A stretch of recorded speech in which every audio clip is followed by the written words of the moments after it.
not good, they never adopt it. That's good. And I have also written against the UGC curricula some of the portions. Other portions are very good. I don't know where there was something wrong. Anyway, God bless. Whatever geopolitical considerations, it is very unfortunate that while framing academic syllabus, we have to also take into account geopolitical considerations. For example, a course that can be run in this part of the country perhaps may not be possible to run in Northeast or some other places. It's very unfortunate, but this fact of life, because in India, no quarrel whatever we have said. Absolutely right, but No, the question is you pick up a student from Northeast, pick up a student from Middle India and you can say that's what I was very, very sad. I tell you, when this course was being framed, we had a problem of, not problem, but we were insisting that undergraduate courses should also have research component. Nobody agreed, that's fine. We said, how about masters? They all agreed, but then it could not be implemented in many parts of the country. For example, in Northeast, go to Nagaland. It is almost impossible to implement the research component in your curriculum. So we had to compromise and we had to give some option, okay, you don't want to do this, please do that. So this kind of heterogeneity that we have.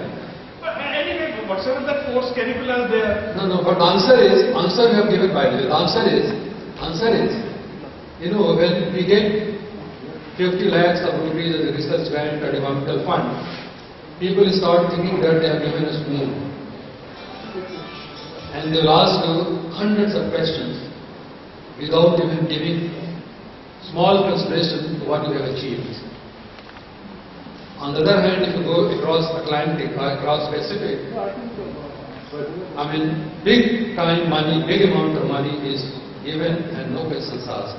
But anyway, there are issues of integrity, this and that, we don't want to discuss that. I think you have raised the questions and you have given the answer, unfortunately, that I also raised in that question. But that's how I think things evolve. Thank you. But what I last thing, second, what I want to say is that say you take a course on organic stereochemistry, 35 lectures. A teacher gives 35 lectures.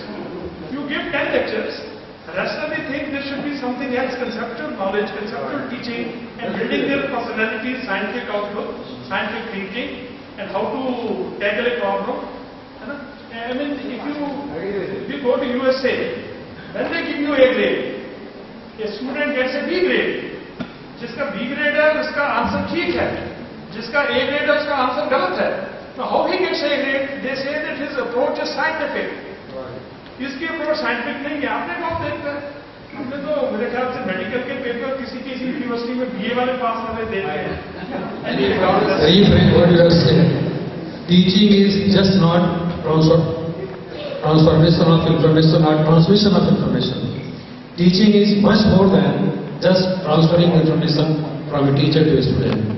And I think last point that we said, out of 12 lectures you teach 5 and let the 7 be done by the students. This is what it means, that it's just not only transformation of information. Information can be transferred by many means, but everybody cannot teach that information. Thank you very much. Thank you very much. Thank you. Thank you, sir.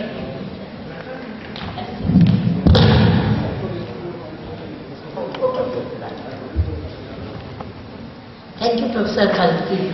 I think you will all agree with me that in a very simple manner, he took very simple examples and just conveyed the message that conceptual knowledge is very important when we get it converted to experimental. So just we have to give the students the conceptual knowledge and we ask them to convert it to the experiments, and no doubt then always students remember it because they learn it by themselves.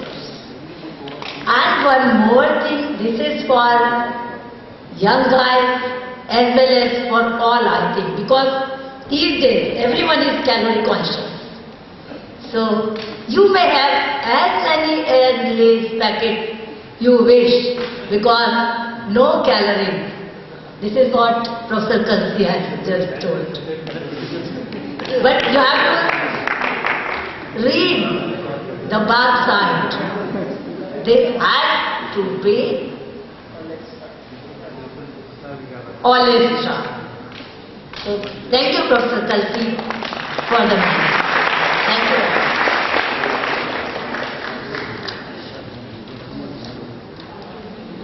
Now the second speaker of this session is Professor A.K. Singh.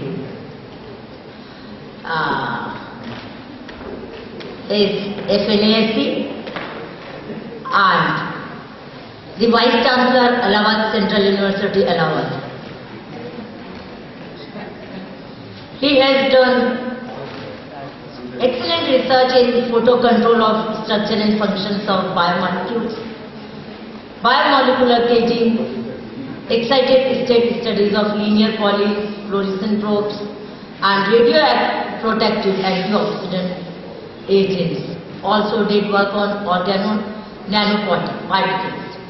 He has served as visiting scientist, University of Montreal, Head Department of Chemistry, IIT Bombay, had been Director, RRL Jorhat, Dean Academic Program, IIT Mumbai, and Vice Chancellor, Bundelkhand University.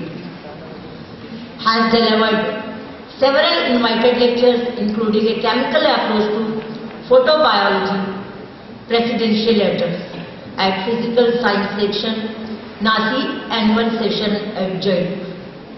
Chemistry Beyond Molecular Frontiers, Scientist in Charge address in Organic Chemistry and Biochemistry Section, Annual Convention of Indian Chemical Society, Raipur, and several lectures on micelles, microemulsions and beyond, some bioorganic studies and applications. He had been awarded with Professor J.N. Mukherjee Award Medal of Indian Chemical Society 2010. Actively involved in research projects and accredited with many publications. I invite Professor Singh for his talk. Thank you, Mr. Jain. Colleagues, friends, ladies and gentlemen, it's a pleasure to be part of this symposium conference organized by IIS University in Jaipur and Association of Indian Teachers, Chemistry Teachers. And right in the beginning, I would like to express my heartfelt gratitude to the Vice Chancellor of IIS, Dr. Gupta, and to the Head of the Chemistry Department, Dr. Rakhi Gupta, and colleagues for giving me this opportunity to share some of the thoughts on how research and why research should be incorporated in chemical education. We have just heard a splendid lecture by Professor Kalsi, who has highlighted the lacunas when we undertake our undergraduate and postgraduate teaching, and more importantly, the bigger lacuna, what we learned in our research programs, we never bothered to bring back to our teachings in lower classes. Anyway, to give a lecture after the Kalsi is a very difficult job. But the bottom line, the silver lining is that I am the last bottom from the crate, so some effervescence is obvious. Garam ho jata hai, baad mein crate sound karna hai.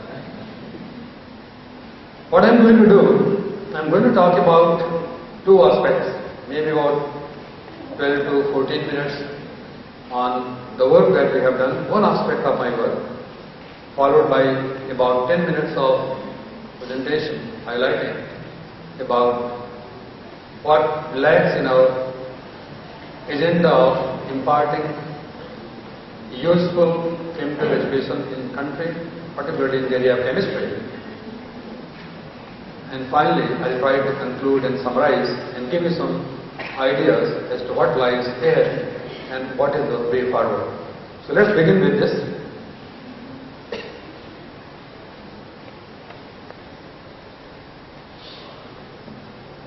I'm always bad with this. The first part of my lecture, as the title slide indicated, by organic chemistry of retinal bound photoreceptors. Retinal bound photoreceptors. ये बताओ इसमें point क्या है वो? ये वाला है, this one. क्या है, पावर नहीं क्या? अच्छा, तो दम लगाना पड़ेगा. इसी गैस को हर जगह जरूरत पड़ती है. I think दम नहीं यार मेरे में. बटन. चलो ठीक हो गया. हाँ मिल गया. बहुत कॉम्प्लिकेटेड है.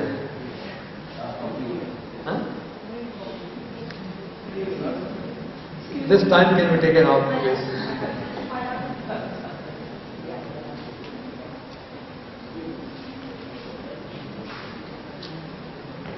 So thank you so much. Or I can just go ahead and do it without this. हाँ, I think they're better. वही प्रॉब्लम नहीं चल रहा है. नहीं वहाँ से करता है वो. चल रहा है. Much simpler. Oh my God, so much. This is better. Right.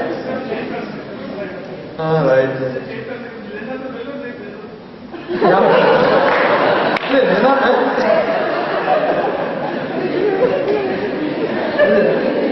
Typical Sardar ji.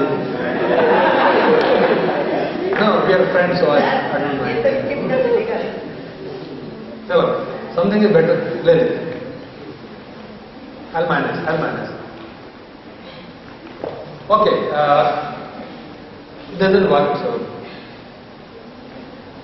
Basically, these retinal bound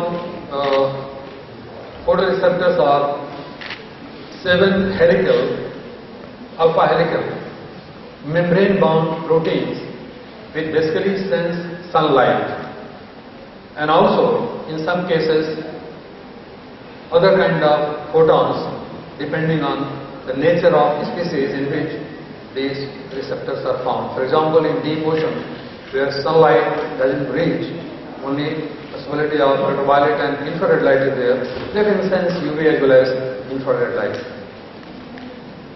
This is the typical structure of a membrane bound protein. Now in this protein, a molecule of vitamin A aldehyde, what we call the retinol, is covalently attached as a chromophore. Now these proteins are widely distributed in nature. In fact, till 1971, only 2 proteins were known, but latest count is about a dozen proteins of this kind, from not only from vertebrates but also from invertebrates, algae, fungi and other kinds of species have been found. Now, only 2 other chromophores have been isolated other than retinal. One is oh God, this para-fumaric acid, which is found in photoactive yellow protein in a bacteria that helps the bacteria to swim, and oh God, the other one is what is happening? The other one is the right hand side here, is a carotene attached to a sugar and then a terpene, and it is found in another bacteria called Xanthorrhodopsin, which helps the bacteria to undertake proton pump for various purposes. Other than these 2, only retinol or vitamin aldehyde is found in all the known photoreceptors of this type. visual protein, or the protein is responsible for human vision, and vision in other vertebrates and invertebrates, is the one which contains an 11th is retinal, and it is found in the retina part of the eye, and the cis-trans isomerization of this 11-12 double bond to trans bond is a process which is responsible for human vision or vision in other animals.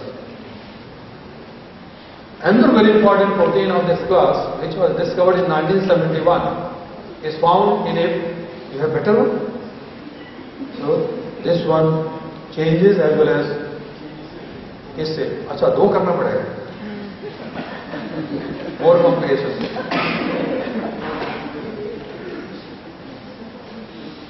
Anyway, let me try. Now this is nothing but a salt pan, where salt concentration is very high, 10 molar, and then you can see the white salt, and then you will see these purple patches over here. These purple patches are nothing but bacterial colonies.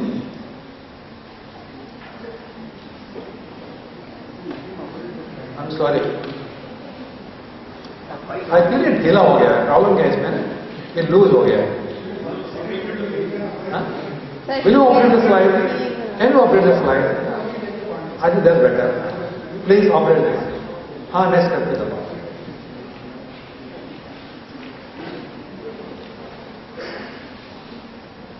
Something is wrong with me today. ये भी जवाब देंगे अभी. क्यों नहीं हो रहा?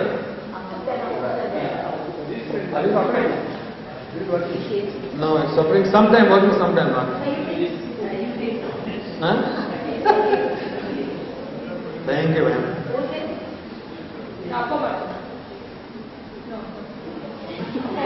I think this is better. This is better. All right. So these purple patches, they are nothing but columnar bacteria, which is a single cell bacteria called Halobacterium salinarium, and it has these purple patches which contain this protein called bacteriorhodopsin.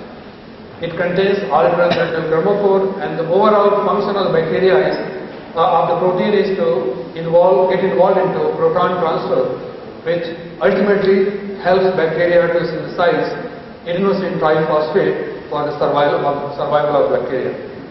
So you will see the same protein present in our eye empowers us to have the perception of vision, but same protein when present in the bacteria, it helps the bacteria to survive, and this survival is in the absence of oxygen as well as very high salt concentration, very high, very difficult conditions in which it is almost impossible for any material to survive. Very unique protein. Now, next one can you show? Next one. Now, the basic molecular functions of most of this protein is, first step is photoisomerization of one of the double bond, which is species specific. For example, in the bacterial cell, it is the 13-14 bond that isomerizes. In human vision, it is 11-12 double bond. In chicken vision, it is 9-10 double bond. So, depending on species, the carbon-carbon double bond undergoes isomerization. We call it in undergraduate classes regio-specific photoisomerization. And little later, I will tell you. Till date, nobody knows why a particular species chooses a particular double bond for a particular biological process. Though a lot of work has been done, but process is still not known. The second process is after photoisomerization, charge separation. And this charge separation is the one which generates gradient for generating electrical charges, which gets connected to the brain and then further biological perception. Now, this charge separation is very important phenomenon. Later I will show you how this charge separation has been used to generate semi-synthetic devices which are very similar to human vision or very similar to bacterial cell membrane for various purposes. Next one.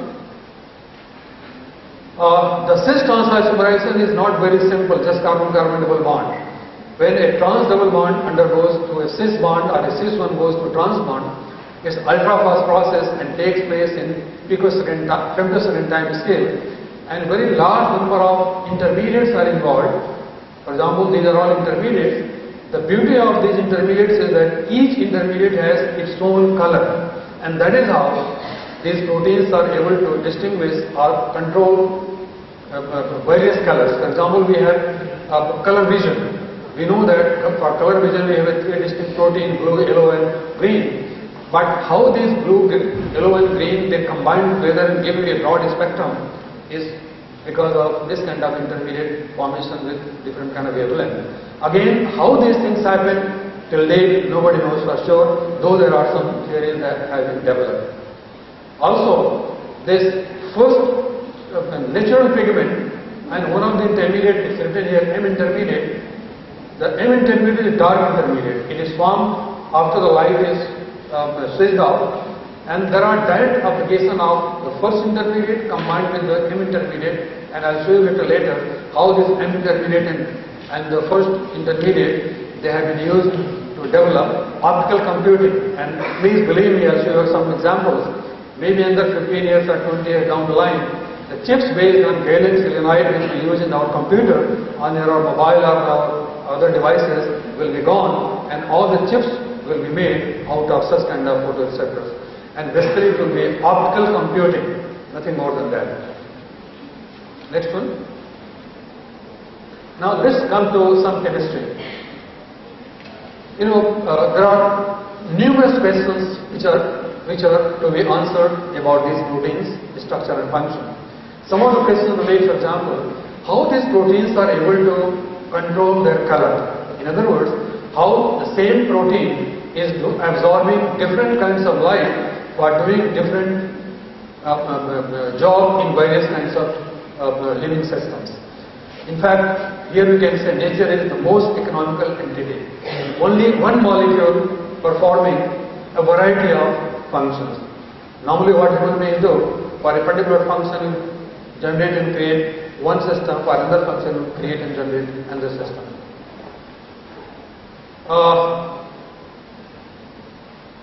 Once the light is absorbed by the molecule, the photoreceptor, what is this excited state, structure and dynamics, the photophysics of that molecule at femtosecond domain? That is also a very important question. Third one is, how do these photoreceptors bring about efficient regio-specific isomerization that I mentioned earlier, mechanism is not known. Fourth point one can consider, can performance of these photoreceptors be enhanced? Right now we have visual pigment or bacterial pigment which absorb just sunlight.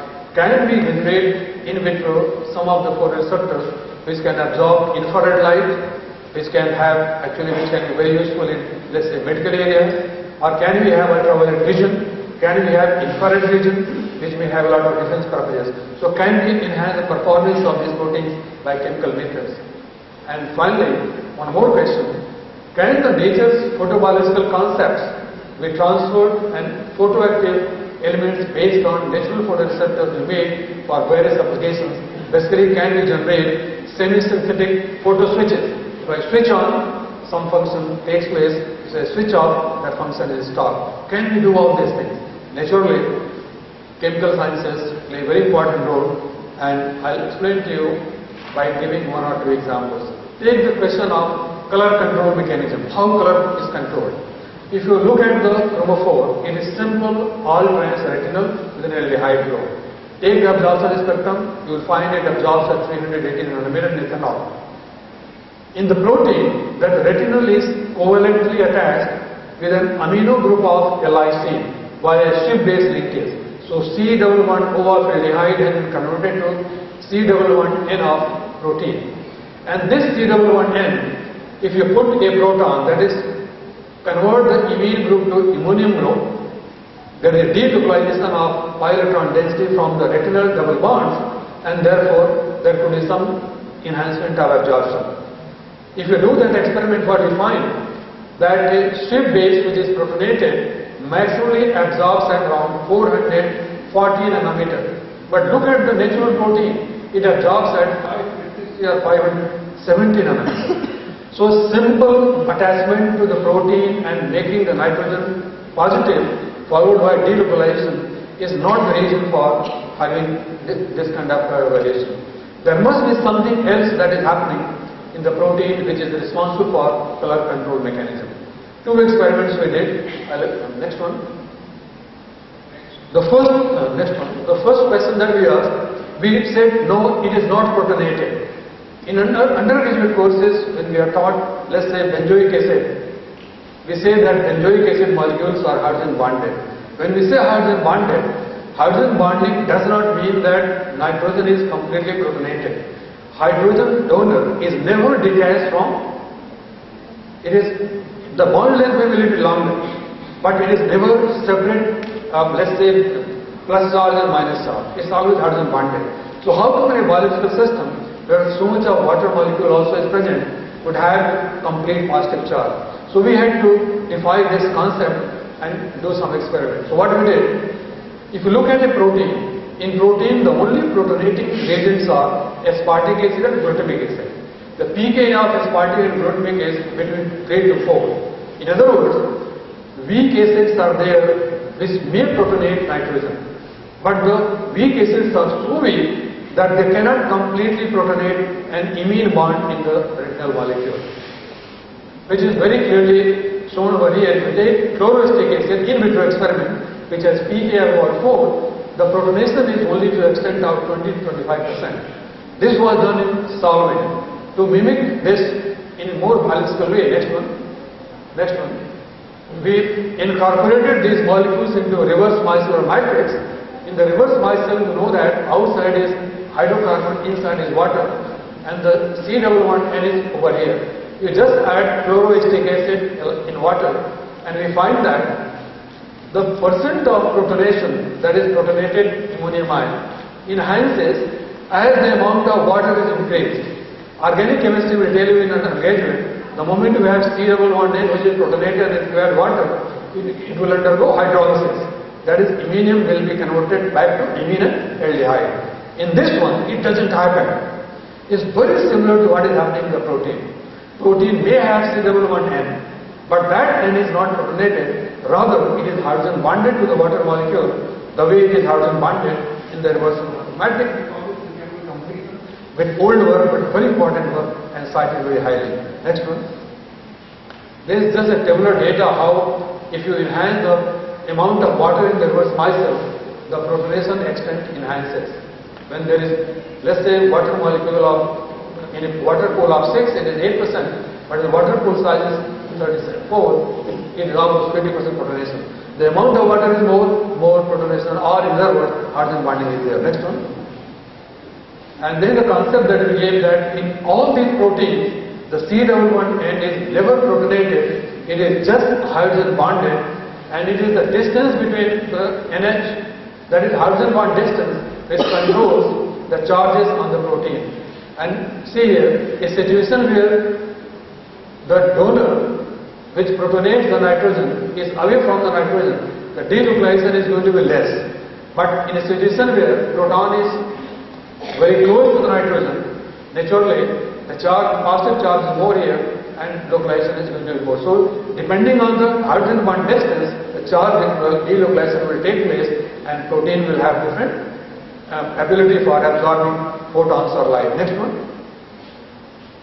There is the final picture that we published, large number of publications that came out. This was the first concept given by us wherein we showed that in natural photoreceptors of retinal type, they are not protonated, they are just hydrogen bonded, and hydrogen bonding concept can explain the ability of these proteins to have modular absorption properties. Next one, very good example for UV plasma. Now this is as far as the C11N part is concerned, but protein also surrounds other part of the retinal molecule. For example, the polyene chain, there could be protein. At the trimethyl cyclohexene, there could be protein. Question is, how these parts of the molecule interact with the protein. Now, one of the ways to find out this is, you see, when, let's say if I hit you or you hit me, we know each other's force, and accordingly we improvise ourselves in our defense or otherwise. So what we thought, if you just modify this part of the chromophore and put some other group, then the interaction that may be taking place between this probe and the protein residues will be reflected. So in the next slide I have shown you.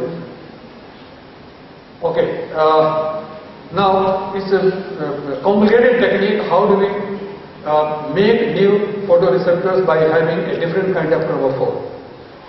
What we can do, we can grow the bacteria in the lab, which we grow, and from this bacterial cell we can isolate the bacterial rhodopsin, natural protein. This natural protein can be photo-bleached, by which the retinal molecule which is present originally in the protein, in the nature, comes out, giving you the apoprotein. Now that apoprotein can be taken and combined with a synthetic retinal analog. For example, here we have prepared enthryl retinal. You will see that trimethylcyclohexene has been replaced by an enthryl group. So this you combine with apoprotein, and if you are lucky, it will go to the same active site that original retinal was occupying. This molecule will occupy the active site and will get a new photoactive protein. It's a complicated technique, but it is quite easy to do. Next one. I think I'll skip this slide. It's just the synthetic protocol. How do we do the synthesis? Next one. This is a protocol in which how do we characterize by fluorescence spectroscopy. You know, if you add a synthetic chromophore, then the fluorescence of tryptophan in the protein will be influenced. And the extent of influence tells us whether the new chromophore has gone into the active site or not, or if it has gone, to what extent it has gone. Next one. Next one. This is light-induced properties. That is, if the new chromophore is able to do the pump the proton the way it is being done in natural system. So this is another way of characterization. Next one. Okay. Now here you say, this is natural protein, and the natural protein shows protein chromophore interaction as monitored by what we call opsin shift. Opsin is a protein. We call this protein opsin. So how much protein is shifting the absorption spectrum? In natural protein, it is roughly about 5,000 wave numbers. But if you replace this trimethylcyclohexyl by a aromatic group over here, or benzene ring or toluene ring, then there is a drastic change in the shift. We get only about 1343 or 1400. Very clearly, immediately you are able to tell that in order that this protein is active and the way nature functions, it is very important that protein interacts with this part of the chromophore as well. So we were able to decipher interaction in this part of the protein by reverse Moisseier experiment, and we were able to decipher interaction in this part of the molecule by changing the structure of the molecule in this part of the chromophore. Very powerful technique. We call these things biogenetic models. Very powerful technique to find out the nature of interaction in such kind of proteins. Incidentally, you will say that why do you simply take single crystal, you will get everything. Membrane proteins are almost impossible to crystallize, and therefore other techniques of chemical sciences, they do not work in such cases, and that is why these experiments are needed. Next one. You see, we made another chromophore in which the natural vitamin aldehyde, which has a methyl group over here, we removed the methyl group. We prepared 13 des-methyl, and we found out that the moment you remove the 13 methyl group, photoactivity of the protein is lost. So we found out that in order that the protein is active, the methyl group of vitamin A is crucial. Without this, it cannot pump the proton. Next one. In another experiment, just to show the previous experiment correct, you log the 13-14 double bond in a 5-member ring, and you know that a double bond in a 5-member ring cannot undergo cis-trans isomerization. Therefore, if there is a synthetic protein of this type, it must not be photoactive, and that's what happens. It is not photoactive, and we are able to say for sure that in order that bacterial protein or the protein in which it has been mounted to become active, isomerization of carbon 13 and 14 double bond is must. If that double bond is not available for photoisomerization, this protein is going to be inactive. So if other people are synthesizing a protein in which they are influencing the activity of some other double bond, it's a waste of effort and energy. So this gives you a clear-cut idea or clear-cut direction as to how future proteins can be synthesized. Next one. I think I'll skip. This is not skip. Just this is since Dr. Bansal is sitting over here, I thought I'll put a heterocyclic analog over here. In 2005, a group in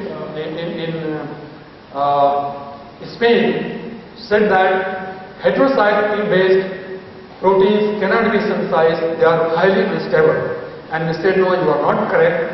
Heterocyclic-based proteins can be developed, and that's what we did. We published in 2007. Why we failed and why we succeeded was because we knew the nature of interaction that governs the stability of the protein. Please look over here. The methyl group is missing in this compound, while the methyl group is present in our case. Second thing is they had put a very bulky group methyl here with trimethyl cyclohexane. See, bulky group when present in a stereochem in a non-polar form, protein is active, but when it is present in a planar form, it is inactive. That we had already shown. And therefore, they failed in making the protein, we succeeded in making the protein. Next one. By doing this kind of experiment, we decided, we prepared almost a dozen type of photoreceptors, and finally we gave the entire picture of the active site of this protein, which was summarized in a publication in 2007 in Photochemistry, Photobiology. Anybody who is interested can take note of it. This is a result of about 100 publications. This slide is a result of about 100 publications and about 10 PhD students. Then we were able to say that this is what happens at the active site. So it's a very important paper. I would like you to read if you are interested in knowing about the chemistry of this kind of photoreceptors. Next one. Of course, I've already talked about that what is the dynamics of isoprene is still unknown. We did some work, but I will not spend on time. Those who are interested, they can look into this. This is also written in our paper that cis-trans isoprene of retinal till date is not understood properly, and this area is virgin. A lot of scope lies in this one. Next one. Let me speak for another 5 minutes about how we design or how can we design conceptually semi-synthetic photoswitches based on what we have learned so far. Next one. This is a schematic plan of making a multiple cycle photoswitch, which is very similar to what we have discussed earlier. That is, you take a biomolecule, a protein, attach with a photolevyl group, shine light lambda 1. This photolevyl group changes the configuration or conformation. It is different. In this form, it is inactive, so we call it switch off. It is switch off. But in this form, it is active. Now, if it is active, then you can add a substrate, and this substrate photochemically can be converted into a product. This is a very simple concept. That's what the bacteria or the myelin protein does. Next one. I'll show you this by taking an example of chymotrypsin. Chymotrypsin is known to hydrolyze amide bond or ester bond. So what we did, we synthesized chymotrypsin along with azobenzene, very simple molecule. Azobenzene in the trans form, it is active, it makes the chymotrypsin active, but in the cis form, this chymotrypsin is active. So cis azobenzene chymotrypsin conjugate is switch off, and trans azobenzene chymotrypsin is switch on. So you take amide or ester bond. If you want to hydrolyze, you shine light at 440 nanometer, hydrolysis is starting in place. But if you want to stop the hydrolysis, you just shine light of 350 nanometer, the whole thing just stops. So it is complete control on chemical process brought in by this kind of switches which were developed in the lab. Next one. I think there's mechanism. Next one. This is a single, that was a multiple cycle, this is a single cycle. Now in single cycle, it's like use and throw. You make a switch on, it is gone, and then you just throw it, you cannot use it further. And this can be used for directed delivery of let's say bioactive compounds. You see, very simple. A biomolecule attached to a photolevyl group, shine light, the photolevyl group goes away and the biomolecule is generated. Basically, it's a kind of releasing active compound from a cage. Next slide, you will see here. This is a bioactive compound, a protein, which has been attached to a photolevyl group. This active compound, when attached to this photolevyl group, becomes inactive.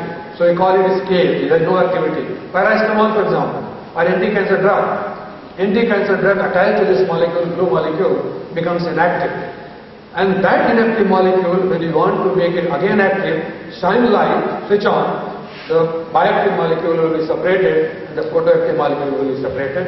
And this separation can be done at a site. For example, if your inactive drug has reached your kidney or lung or brain, internally you have to photolize it. At that site, the drug is going to be released in a very high concentration.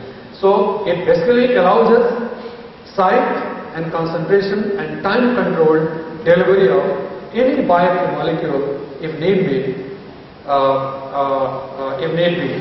Next one. Now, till date, whatever such photodegraders have been synthesized that fall into these three categories. The best one is Arthronitro, published in Nature in 1998. But just imagine if this compound has to be used as a phototrigger or a switch, how it is possible. It absorbs only in ultraviolet region. You cannot irradiate a human being with ultraviolet light.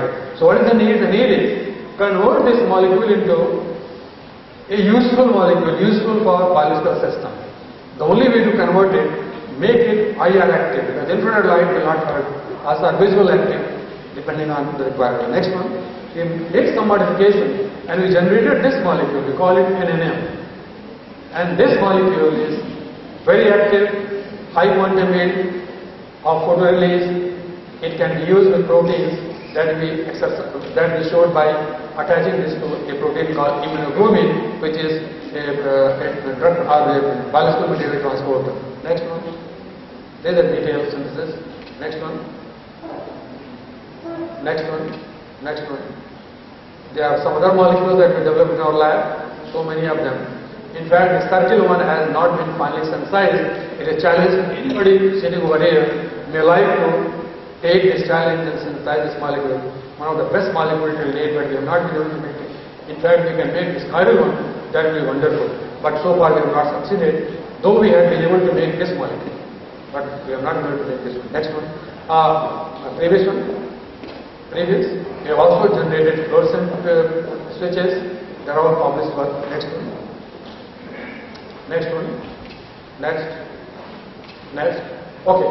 So what we have done in this part, basically bioorganic approach, when other approaches fail, provide you a very useful way of looking into the active site interactions in such kind of photoreceptors.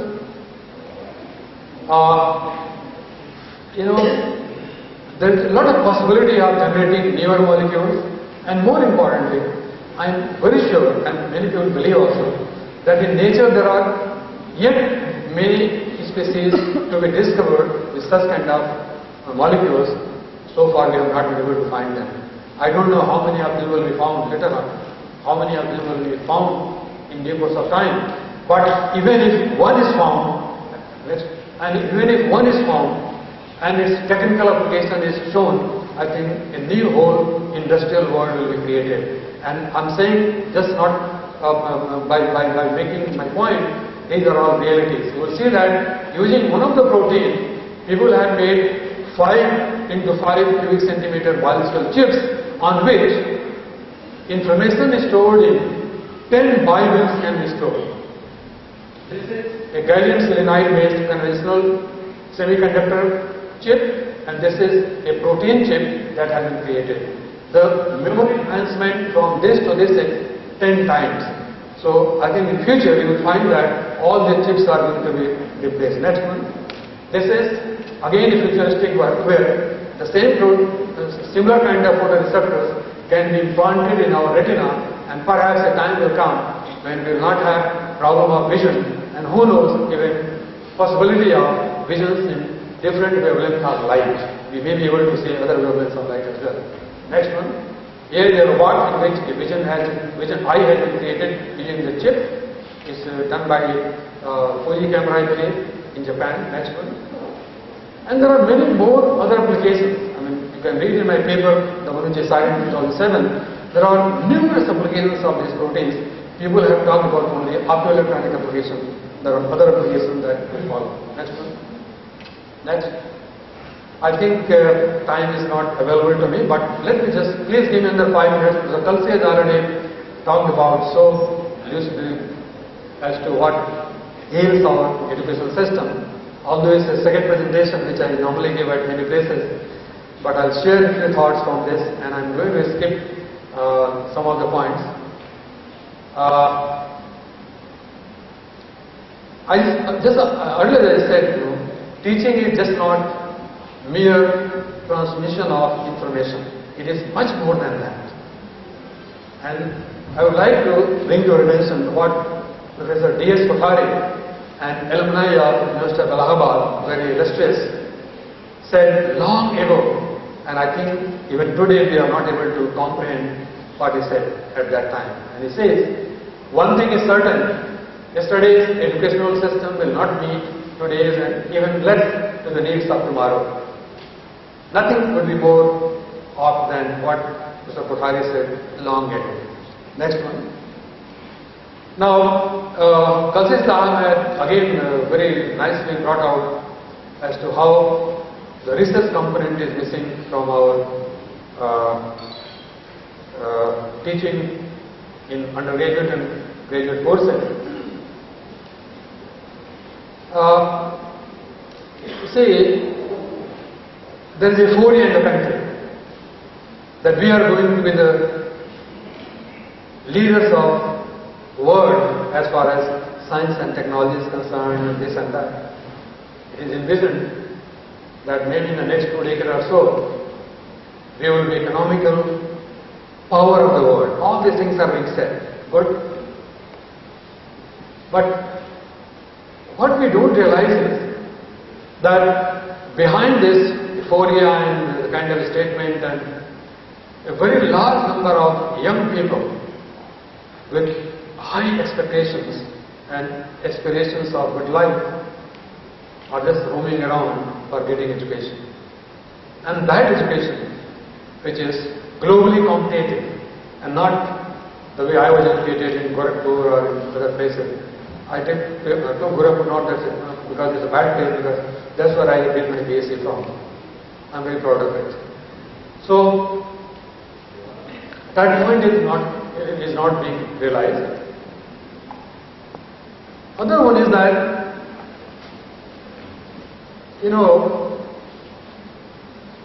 I think about 6 months ago you must have heard this rhetoric, what President Obama said, that how important Bangalore has become and how the city of Buffalo has lost its charm. Bangalore has become the backyard of Buffalo because all the work is being shifted to. These things are being made and people are lured to those kind of things. As a chemist we are seen inferior, to put in a very blunt way. Next one.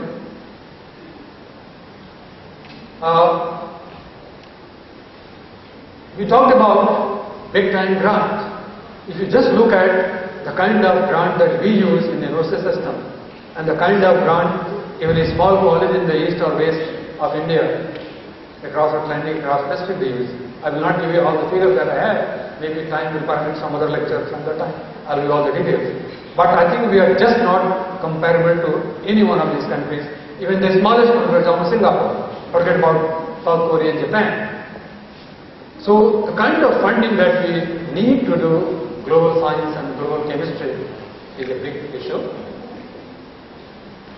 The kind of investment that our country is making in chemical sciences is also a cause of great worry.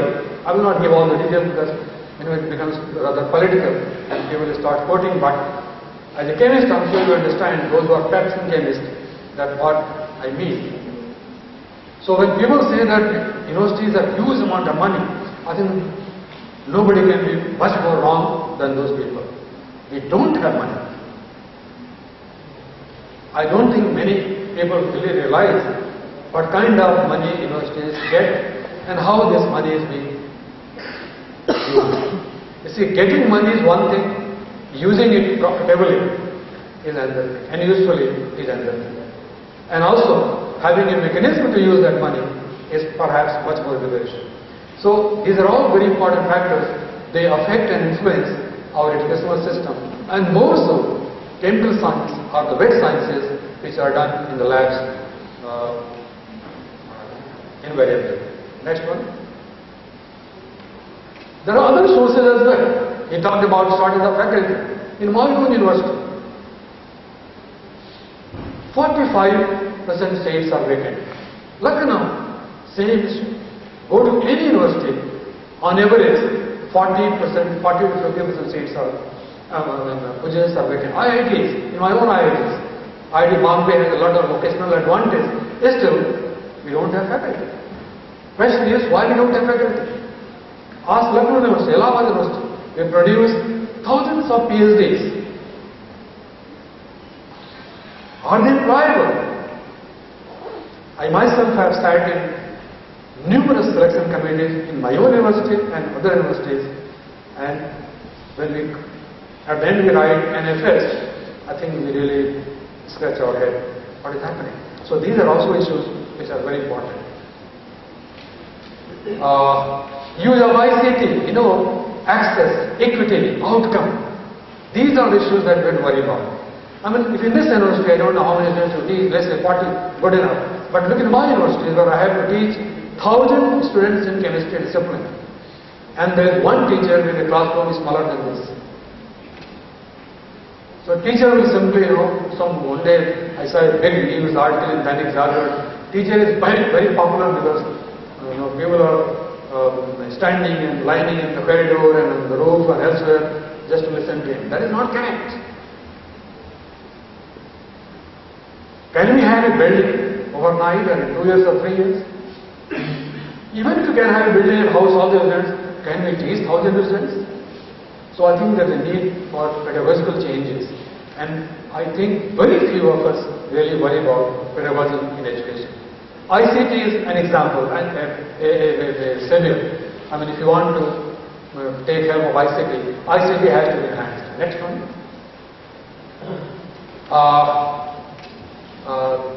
Next one.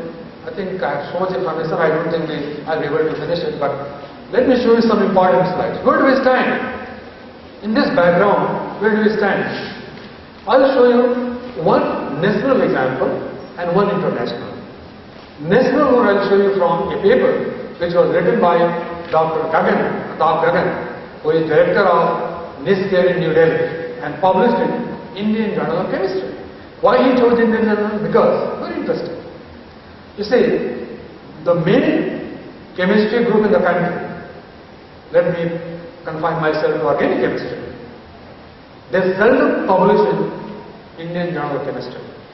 So, if you really want to know the health of chemistry in India, teaching and research, I think you should focus on Indian Journal of Chemistry. See what is being done there. Don't go to Trident, don't go to JAX, Aringo and Chemi. They are not the very esteemed chemistry people in this country. We are, university people are there, college people are there. So, very interesting findings have been found out. Although, the finding of a researcher always are questioned, and I'm sure you will question, I also have question. Next one. In this paper, what he did a lot of things, but only 2 or 3 points I'll make. He found that only 4 main subject areas in organic chemistry are being tackled in our country. And they are heterocyclic chemistry, synthetic chemistry, natural products, and theoretical chemistry. And then the hierarchy. Heterocyclic chemistry we'll see later on. Roughly about 50% of papers or research done in the country belongs to heterocyclic chemistry. Nothing wrong in that. It doesn't mean that's wrong, but this is what is being done in the country. And 80% of the papers in the journal which were published, they were from Indian universities and colleges. They have also given which university has published most. Next one.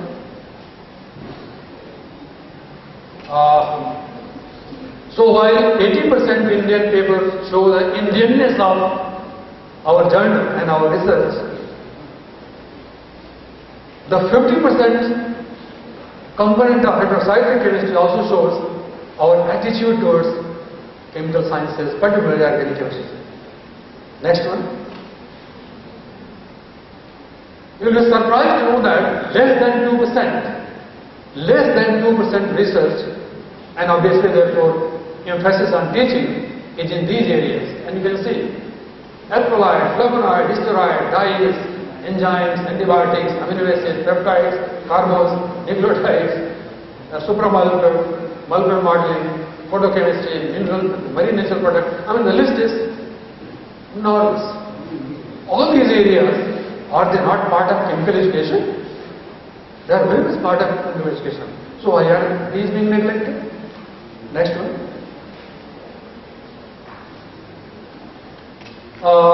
So one of the conclusions they made that there is a lack of desire among mainstream Indian organic chemists to take up challenging problems in frontier areas.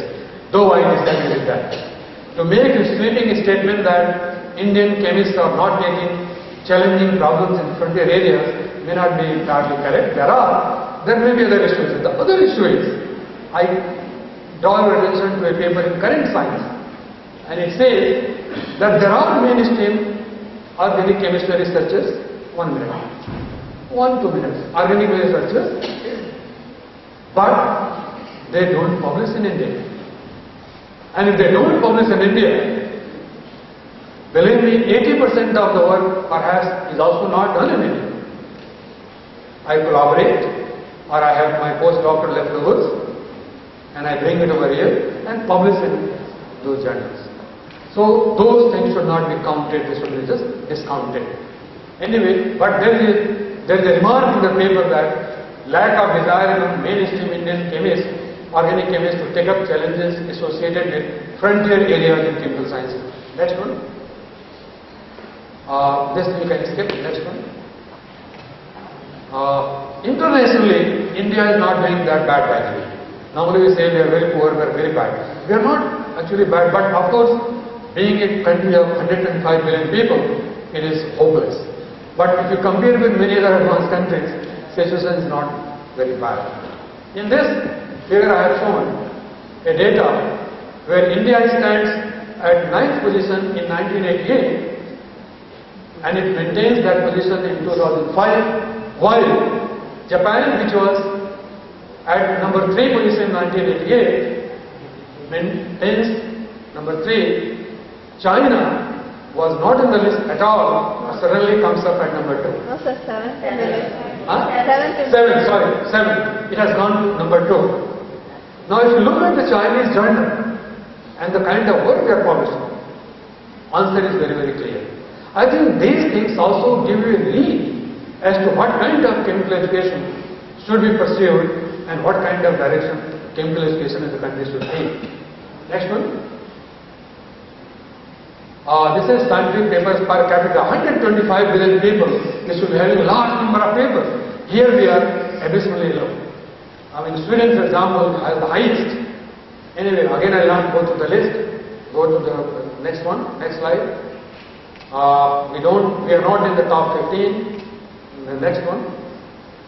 We are at number 79. Just look at China, it's at 67. But anyway, to be at number 79 in terms of individual production of research papers and other data in sciences is not a good thing, because the number of people who inhabited this land is much larger. Next one. Next one. Next. Next one. Go back. Go back. This is proportion of this you can. No. This is very important. 1996, 27% proportion, and 2003. So 1996 to 2003, literally in international visibility, there has been absolutely no growth whatsoever as far as Indian chemistry is concerned.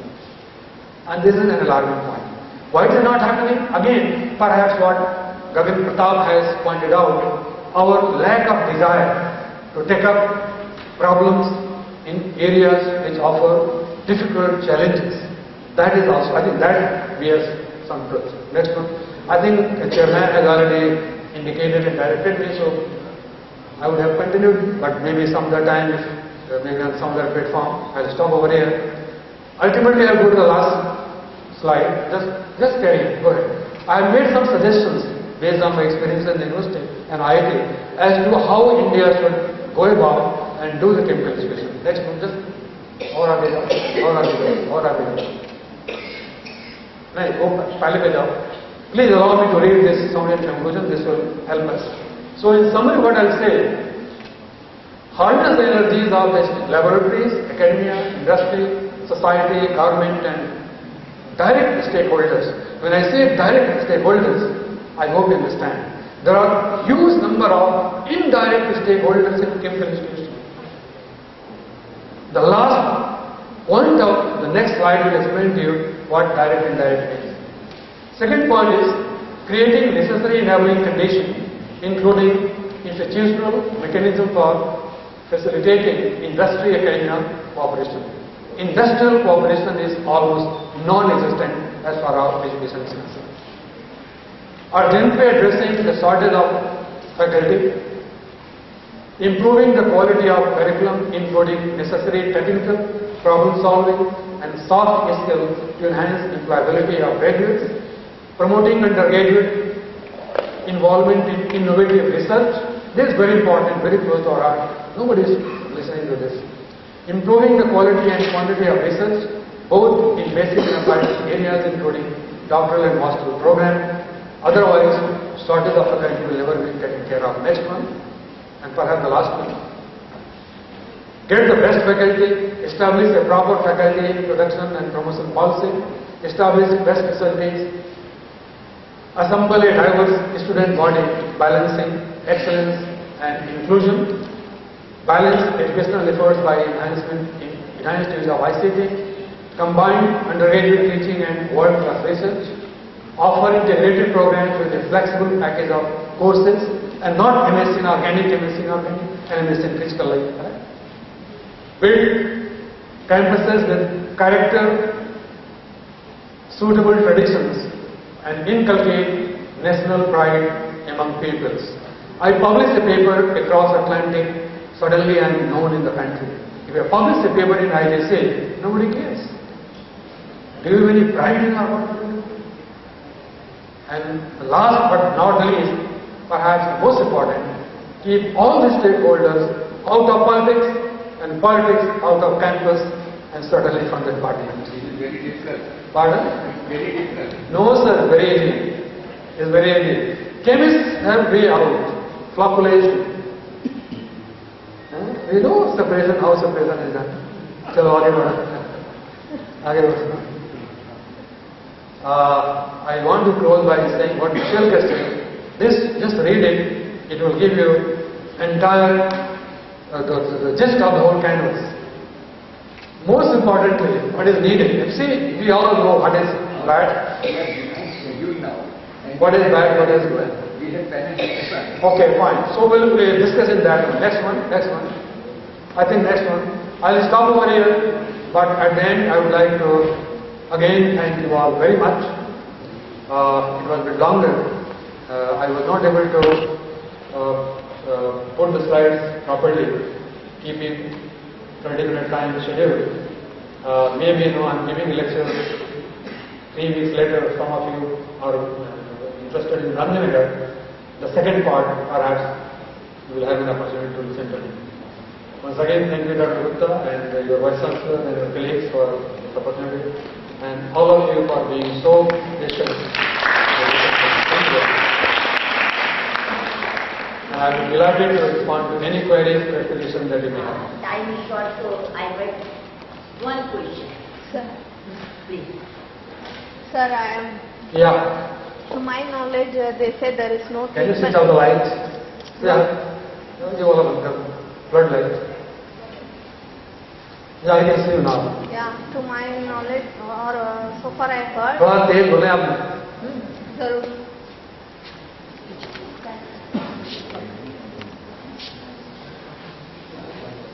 Hello. I think they can discuss during I will come. here behind schedule. Yeah. So far there is no Yeah. treatment for That's color one. blindness. Go ahead, go ahead. The doctor says there is no treatment for color blindness so far. You have any idea regarding that in your Color blindness is Yeah. genetic disease. Oh. Okay. But what I said was that maybe in due course of time. You see, one of the eye planting that I showed you, which has been done at University of South